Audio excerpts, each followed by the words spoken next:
In this unit, we will set up the project for a steady-state heat flow simulation in thin films as our first simulation with the heat solver.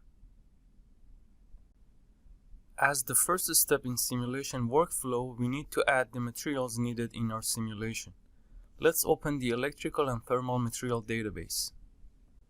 This database contains more than 40 common solid materials. There's also a material type called fluid, which applies to any liquid or gas, for example air, present in the simulation region.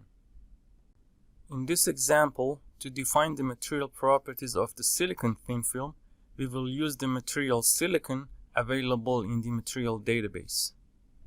The material properties window for silicon has 3 tabs: electronic properties, recombination, and thermal properties. The first 2 tabs contain electrical properties of the material, which are used by the charge solver. The third tab contains thermal properties of the material used by the heat solver. For this example, we will focus on the thermal properties of the materials only.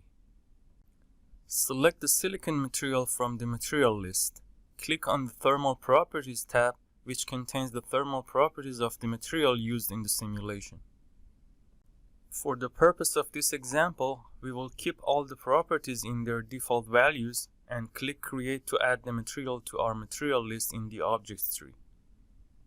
Note that both electrical and thermal properties of the material will be added to the simulation, but when using the heat solver, only the thermal properties which are marked with the icon HT will be considered in the simulation. Next, we need to add air as the second material used in our simulation. To do so, select air from the list and leave all the thermal properties to their default values. Again, clicking Create will add the material to the simulation. Click OK to close the material database. You will notice that air is marked as fluid. The Structures section of the Design tab can be used to introduce various types of structures into the simulation volume. To create the silicon thin film, we will add a rectangle object to the simulation region, also shown under Geometry in the Objects tree. Select the rectangle and click the Edit button to edit its properties. We will name it Thin Film and set its X span to 10,000.1, Y span 10,000, and Z span 10.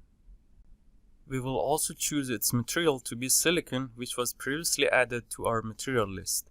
Here, the X span of the thin film is made slightly larger than the specifications.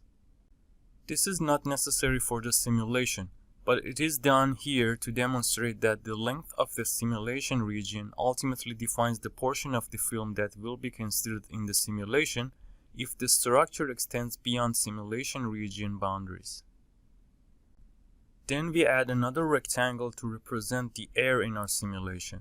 Let's name it Air and choose the same X and Y span as the silicon film, and a Z span of 30 microns. Select the material to be air and change the mesh order value to be 5. This will ensure that it only fills the volume where the silicon thin film is not present. The concept of mesh order will be covered later in the course. After defining the geometry of the structure to be simulated, we can define our simulation region. We leave its dimension to be 2D Y normal and keep all boundaries closed. Under the Geometry tab, let's set the X span to be 10,000 microns, which is the desired length for our thin film, and the Z span to be 25 to include air in our simulation. Next, we need to add the heat solver. Note that once the solver is added, all the simulation objects belonging to the heat solver become available under a new tab named Heat. Let's set the heat solver properties. Since we are performing a thermal-only steady-state simulation, the solver physics and mode should be set accordingly. Set the normalization length to 10,000. Since we are setting up a 2-dimensional simulation, this parameter will determine the dimension of our structure, which is the width of thin film in this example, in the 3rd dimension. This is needed by the solver to calculate volume-dependent parameters such as dissipated heat power. Under the Mesh tab, we set the minimum and maximum edge length values to 10 micron to ensure an adequately refined mesh based on the dimensions of our device. Let's leave the rest of the settings to their default values and close the window.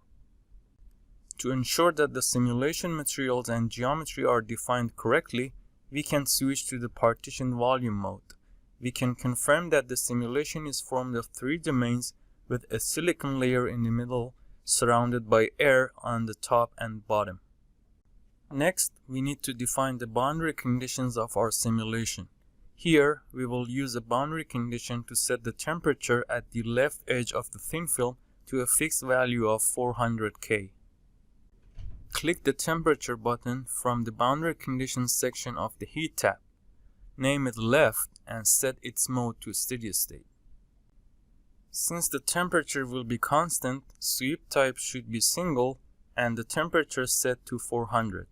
Under the Geometry tab, set the surface type to Simulation region and check the X minimum. This will assign the boundary condition to the left edge of thin film, which happens to be the X minimum boundary of the simulation region. We also need to define what happens thermally at the interface between air and our thin film. To do so, add a convection boundary condition which will model convective heat transfer between a solid and a gas. Set the ambient temperature to 300, model to constant, and H value to 10.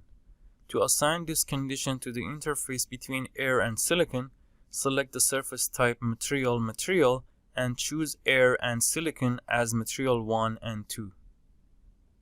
If you select the boundary condition object while still in partition mode, you can observe where the boundary condition is applied.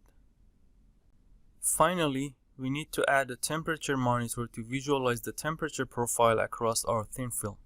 From the Monitor section of the Heat tab, click on the Temperature Monitor to place a temperature monitor in the simulation. We will set the type to be linear X to have a one-dimensional monitor along the X direction and set its X span to 10,010. This is larger than the X span of the simulation region.